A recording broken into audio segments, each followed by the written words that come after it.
Hello guys, welcome back to our channel Economic Pie. So today's topic is axis reversal, slope and elasticity. So before diving deeper into this topic, I'd like to ask you a simple question that why do we in economics plot price on the vertical axis and quantity on the horizontal axis? This is my very first question to you. Have you ever given it a thought in your life while studying economics? So ये जो question मैंने आपसे पूछा है ये मैंने पहले भी अपनी प्रीवियस वीडियो में may be in the very first video I discussed about it and but I did not explain it and I told you that I will be explaining very soon. तो आज मैं इस topic को discuss करने वाली हूँ आपसे. मैंने आपको ये बताया था कि जैसा कि हम कोई भी फंक्शन की बात करते हैं, जैसे कि यहाँ पे है कि y is the function of x. Okay, तो यहाँ पे हम क्या बोलते हैं कि y जो है that is dependent variable and x is independent variable. Okay, तो अगर हम लॉ ऑफ डिमांड की बात करें तो प्राइस जो है that is for sure input. Okay, because price के चेंज होने से क्वांटिटी में चेंज आ रहा है. तो प्राइस इनपुट है मतलब प्राइस इंडिपेंडेंट वेरिएबल है और जो क्वांटिटी है दैट इज़ डिपेंडेंट वेरिएबल, क्योंकि प्राइस के चेंज होने से क्वांटिटी में चेंज हो रहा है. प्राइस अगर कम हो रहा है तो डिमांड कितनी इंक्रीज हो रही है. Do you get it? तो हम न्यूमेरिकली जो लॉ ऑफ डिमांड है उसको किस तरीके से रिप्रेजेंट करते हैं that quantity is the function of price. Numerically हम इसको इस तरीके से रिप्रेजेंट करते हैं and it is right. Okay, क्योंकि यहाँ पे क्या है, क्वांटिटी जो है that is dependent variable and price is independent variable. जैसे कि मैंने आपको यहाँ पे बताया कि x is independent and y is dependent variable.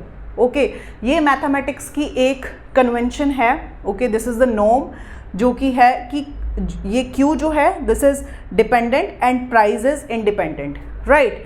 But क्या आपने कभी देखा है कि जब आप ग्राफ में प्लॉट करते हैं तो आप क्वांटिटी को एक्स एक्सिस पे दिखाते हैं और प्राइस को आप वर्टिकल एक्सिस पे दिखाते हैं, मतलब वाई एक्सिस पे. तो इसका मतलब तो क्या हुआ कि ये तो इन्वर्स डिमांड फंक्शन हुआ, क्योंकि क्वांटिटी क्या है, क्वांटिटी जो है अगर हम मैथमेटिक्स की कन्वेंशन के अकॉर्डिंग देखें या फिर आप नॉर्मली इस तरीके से देखें कि जो क्वांटिटी है दैट इज़ डिपेंडेंट वेरिएबल, तो बाय नॉर्म जो है तो क्वांटिटी को तो वर्टिकल एक्सिस पे आना चाहिए था. ओके, और प्राइस को हॉरिजॉन्टल एक्सिस पे आना चाहिए था. अंडरस्टैंड? बट ये तो इन्होंने रिवर्स प्लॉट किया है. ऐसा क्यों है? वाई इज़ इट सो कि हम इकोनॉमिक्स में जो मैथमेटिक्स की कन्वेंशन है उसको कॉन्ट्राडिक्ट कर रहे हैं जब हम ग्राफिकली किसी चीज़ को प्रेजेंट कर रहे हैं. क्योंकि इसके अकॉर्डिंग तो क्या हुआ कि price is the function of quantity demanded, कि क्वांटिटी डिमांड के चेंज होने से प्राइस चेंज हो रहा है. अंडरस्टैंड? इस ग्राफ के अकॉर्डिंग. बट न्यूमेरिकली हम इसको लॉ ऑफ डिमांड को इस तरीके से रिप्रेजेंट करते हैं कि quantity is the function of price. तो यहाँ पे इस हिसाब से ये हुआ कि क्वांटिटी के चेंज होने से प्राइस में चेंज आ रहा है अगर हम उसको ग्राफिकली प्लॉट करते हैं. क्योंकि एक्स एक्सिस क्या है, इंडिपेंडेंट. तो क्वांटिटी तो इंडिपेंडेंट नहीं है जो हमने एक्स एक्सिस पे रिप्रेजेंट की है. ये क्या है, दिस इज डिपेंडेंट वेरिएबल और इसको हम किस पे शो कर रहे हैं, एक्स एक्सिस पे. Then why is it so? Have you ever thought about it? In today's video I will be discussing all about this कि ऐसा क्यों है, हम इसको रिवर्स प्लॉट क्यों करते हैं, हम मैथमेटिक्स की एक कन्वेंशन को क्यों कॉन्ट्राडिक्ट कर रहे हैं इकोनॉमिक्स में, ऐसा क्यों होता है. तो इसके कुछ रीजंस हैं. तो फर्स्ट ऑफ ऑल तो ये आप समझो कि इकोनॉमिक्स जो है ये नेचुरल साइंस नहीं है, this is social science. Okay, और सोशल साइंस में आप कोई भी चीज़ ना एक्यूरेसी के साथ नहीं बता सकते हो, क्योंकि हम इकोनॉमिक्स में किसको स्टडी कर रहे हैं, ह्यूमन के बिहेवियर को. और ह्यूमन का बिहेवियर इज़ सो कॉम्प्लेक्स. हम नेचुरल साइंस में तो आप बता सकते हो कि this particular thing is independent variable and this is dependent variable. Okay, but social sciences में ऐसा नहीं हो सकता है, दिस इज़ नॉट पॉसिबल. क्योंकि अगर आप इसको एक देखो, ठीक है, जो नेचुरल साइंसेज है उसमें आप क्या कर सकते हो, एक लेबोरेटरी के अंदर कुछ भी आपको कुछ भी टेस्ट करना है आप कर सकते हो. बट आप पूरी इकोनॉमी को, जिसमें इतने सारे लोग हैं, उनके अलग अलग बिहेवियर्स हैं जो इतने कॉम्प्लेक्स हैं, ठीक है, उसको आप एक लैब में टेस्ट नहीं कर सकते हो. ओके, कि ये वाली चीज़ हम करेंगे तो उसका ये इम्पैक्ट आएगा, ये नहीं हो सकता है. क्योंकि ये पूरा जो ग्लोबली आपको स्टडी करना है उसको आप एक कॉम्पैक्ट सी चीज़ में बैठ कर के स्टडी नहीं कर सकते. Understand? This is the very first thing. और इसकी वजह से क्या है कि आप एक्यूरेटली डिफाइन ही नहीं कर सकते हो कि डिपेंडेंट वेरिएबल कौन सा है और इंडिपेंडेंट वेरिएबल कौन सा है। आप ये नहीं बोल सकते हो कि price is a function of quantity और quantity is a function of price. Which of these is right, you can not tell. ऐसा क्यों नहीं हो सकता है? क्योंकि देखो ये डिफ़र करता है कि आप कौन सी मार्केट को स्टडी कर रहे हो। फॉर एग्जाम्पल मैं आपको बताऊँ कि जो इकोनॉमिक्स की फर्स्ट एप्लीकेशन थी that was in agricultural market, okay. और एग्रीकल्चरल मार्केट में क्या होता है कि लाइक एग्रीकल्चरल हार्वेस्ट आई, ओके, तो जितनी भी सप्लाई आई मार्केट में, ओके, वो उस पर कंट्रोल होगा सेलर का, ओके। जैसे कि हम अगर फार्मर की बात करें तो फार्मर का इस चीज़ पे कंट्रोल है कि वो कितनी हार्वेस्ट जो है, कितनी एग्रीकल्चरल हार्वेस्ट जो है या फिर कितना अपना प्रोडक्शन जो है वो मार्केट में डालने वाला है, अंडरस्टैंड। और उसके हिसाब से फिर प्राइस डिसाइड होगा, अंडरस्टैंड। बट क्या है, अगर हम वहाँ पे तो आइडेंटिकल प्रोडक्ट हो गया कि वीट प्रोड्यूस हुआ, उसके बाद उसको मार्केट में डाला गया, प्राइस डिटर्मिन हुआ। कंट्रोल सेलर का किस चीज़ पे है कि कितना वो प्रोडक्शन कर रहा है, उसका कंट्रोल प्राइस पे नहीं है, अंडरस्टैंड। तो अगर हम एग्रीकल्चरल मार्केट को स्टडी करें तो क्या हुआ, इसका मतलब तो ये है कि जो क्वांटिटी है उसको आप कंट्रोल कर सकते हो, प्राइस को कंट्रोल नहीं कर सकते हो। तो उसके हिसाब से ये जो ग्राफ प्रेजेंट किया गया है वो सही है, ओके। क्योंकि उसके हिसाब से तो यही है ना कि जो प्राइस है वो क्या है, यहाँ पे तो हम अगर नॉर्मली बोलते हैं कि जो प्राइस है वो इंडिपेंडेंट है, बट वहाँ पे क्या है, प्राइस डिपेंडेंट है। क्योंकि प्राइस किस चीज़ पे डिपेंड कर रहा है, क्वांटिटी डिमांड पे।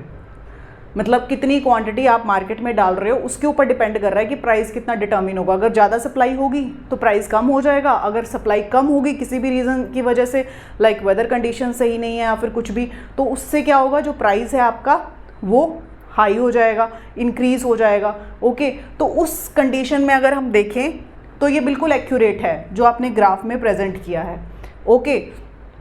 बट क्योंकि उस केस में क्या था, एक आइडेंटिकल प्रोडक्ट था। बट इस अगर हम किसी एडवांस्ड मार्केट की बात करें जहाँ पे प्रोडक्ट का आपको पूरा डिज़ाइनिंग होती है प्रोडक्ट की, उसको टेस्ट किया जाता है, फिर उसको एक पर्टिकुलर स्केल पे प्रोड्यूस किया जाता है कि कितना प्रोडक्शन करना है उसका, ओके। फिर उसको इंट्रोड्यूस किया जाता है मार्केट में, तो बहुत सारे स्टेप्स होते हैं। मतलब अब प्रोडक्ट क्या हो गया, डिफ्रेंशिएट हो गया, डिफरेंट प्रोडक्ट्स हो गए मार्केट में, आइडेंटिकल प्रोडक्ट्स नहीं हैं। तो अब क्या होगा, प्राइस पहले डिटर्मिन होगा, उसके बाद वो मार्केट में जाता है, फिर उस प्राइस के बेसिस पे कितनी डिमांड फैच होगी वो प्राइस डिटर्मिन करेगा, या फिर कस्टमर का बिहेवियर, ह्यूमन का बिहेवियर डिटर्मिन करेगा, ठीक है, कि क्या होगा, कि मतलब प्राइस पे कंट्रोल है अब डिमांड पे कंट्रोल नहीं है, ओके। तो अब इस केस में ये जो ग्राफ है ये एक्यूरेट नहीं बैठता है, क्योंकि यहाँ पे क्या आप कर रहे हो कि जो प्राइस है उसको आप वर्टिकल एक्सिस पे दिखा रहे हो, बल्कि प्राइस को किस एक्सिस पे दिखाना चाहिए था, हॉरिजॉन्टल एक्सिस पे, क्योंकि प्राइस क्या है, इनपुट है, this is already decided, okay. तो डिड यू अंडरस्टैंड कि किस तरीके से मार्केट पे भी डिपेंड करता है कि जो आपका इंडिपेंडेंट वेरिएबल क्या होगा और डिपेंडेंट वेरिएबल क्या होगा। और इस वजह से क्या है, हम एक्यूरेटली डिफाइन ही नहीं कर सकते हैं इकोनॉमिक्स में कि आपका डिपेंडेंट वेरिएबल कौन सा होगा और इंडिपेंडेंट वेरिएबल कौन सा होगा। This is the very first thing to understand. I hope कि आपको फर्स्ट रीज़न तो समझ में आया होगा कि ऐसा क्यों है कि हम जो मैथमेटिक्स की एक कन्वेंशन है उसको कॉन्ट्राडिक्ट करते हैं जब हम इकोनॉमिक्स में ग्राफ्स बनाते हैं लॉ ऑफ डिमांड के या फिर डिमांड और सप्लाई के व्हाटएवर। तो हम क्या करते हैं, जो मैथमेटिक्स की कन्वेंशन है उसको कॉन्ट्राडिक्ट करते हैं। और जो फर्स्ट रीज़न था उसमें हमने यही डिस्कस किया कि जो एग्रीकल्चरल मार्केट है उसी में सबसे पहले इकोनॉमिक्स की एप्लीकेशन हुई थी, वहीं इकोनॉमिक्स को अप्लाई किया गया था। तो एग्रीकल्चरल मार्केट में तो ये प्रॉपर्ली सूटेबल है कि जो प्राइस है वो डिपेंडेंट वेरिएबल है, क्योंकि क्वांटिटी डिसाइड करती है कि मार्केट में क्या प्राइस रहेगा, अंडरस्टैंड। क्योंकि सेलर का जो कंट्रोल है that is on the quantity, not on the price, okay. और सेकेंड थिंग जो मैं आपसे डिस्कस करने वाली हूँ कि आपको शायद पता होगा इस चीज़ का कि जो मार्शल हैं, जो अल्फ्रेड मार्शल थे, उन्होंने ही ये जो ग्राफिकल रिप्रेजेंटेशन है किसी भी इकोनॉमिक्स के, कोई भी हम इकोनॉमिकल एनालिसिस करते हैं उसका जो ग्राफिकल रिप्रेजेंटेशन होता है उसको पॉपुलराइज जो किया था वो अल्फ्रेड मार्शल ने किया था। और अल्फ्रेड मार्शल के अकॉर्डिंग जो प्राइस है, उनकी थ्योरी के अकॉर्डिंग जो प्राइस है दैट इज़ डिपेंडेंट वेरिएबल। तो उसके हिसाब से तो ये ग्राफ सही है।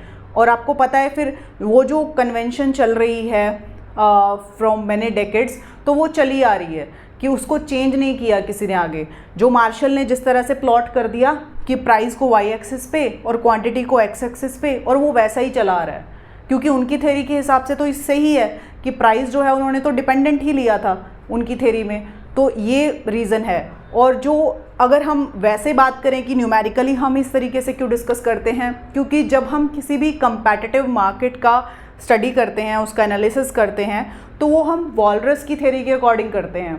Leone Walras, I hope you might have heard his name.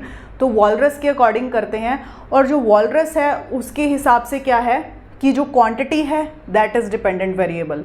Okay, तो इस तरीके से ये ना बिल्कुल ही रिवर्स हो जाता है।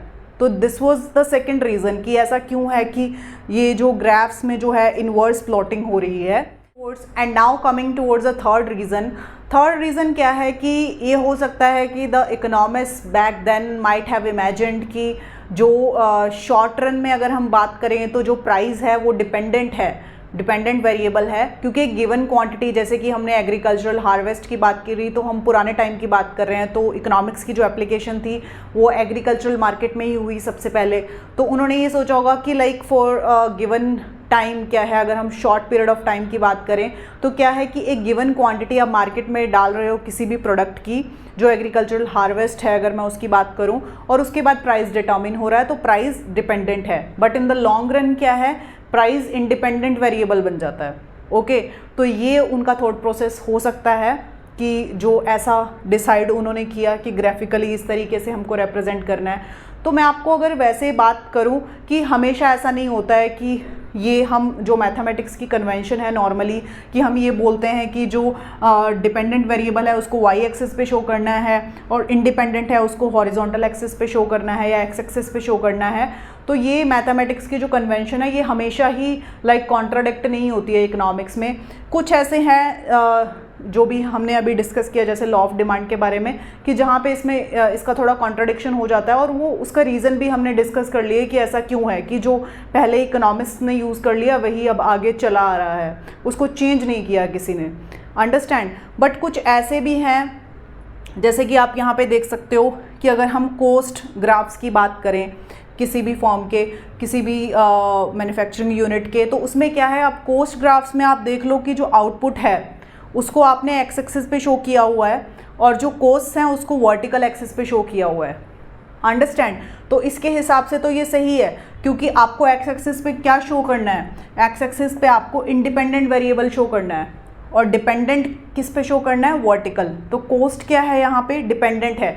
क्यों डिपेंडेंट है, क्योंकि जितना आउटपुट होगा, ओके, जितना लेवल ऑफ प्रोडक्शन होगा उतनी ही कॉस्ट आएगी। ओके, तो यहाँ पे तो ये एक्यूरेट है, इस मैथमेटिकल की जो ये मैथमेटिक्स कन्वेंशन है उसको यहाँ पे कॉन्ट्राडिक्ट नहीं हुआ है वो इन ग्राफ्स में। ओके, तो ये ऐसा सभी ग्राफ्स में नहीं है, ये किसी किसी ग्राफ्स में है, और ये क्यों है उसके सारे रीजंस हमने डिस्कस किए हैं कि ऐसा क्यों है कि हम ये इन्वर्स प्लॉटिंग करते हैं। तो अब जो पार्ट 2 इस वीडियो का मैंने बनाना है that will be about slope and elasticity. तो उससे अब आपको अगर ये एक्सिस रिवर्सल समझ में आ गया है तो मे बी आपको स्लोप और इलास्टिसिटी ज़्यादा अच्छे से समझ में आएगा, क्योंकि इस वजह से बहुत सारी कन्फ्यूजन क्रिएट होती है कि मतलब अगर आपको ये समझ में ना आए कि ऐसा क्यों है कि लाइक आप न्यूमेरिकली इस तरीके से रिप्रेजेंट कर रहे हो और आप ग्राफिकली इस तरीके से रिप्रेजेंट कर रहे हो, अगर आपको ये समझ में नहीं आता है तो आपको प्रॉब्लम हो सकती है, कन्फ्यूजन हो सकती है कुछ और कॉन्सेप्ट्स को अंडरस्टैंड करने में। एंड आई होप सो कि आपके माइंड में ये कन्फ्यूजन होगी जो आपने maybe I tried to clear it. But अगर आपको फिर भी कुछ समझ में नहीं आया then you can ask your questions in the comment section and I will try my best to reply. Thank you so much.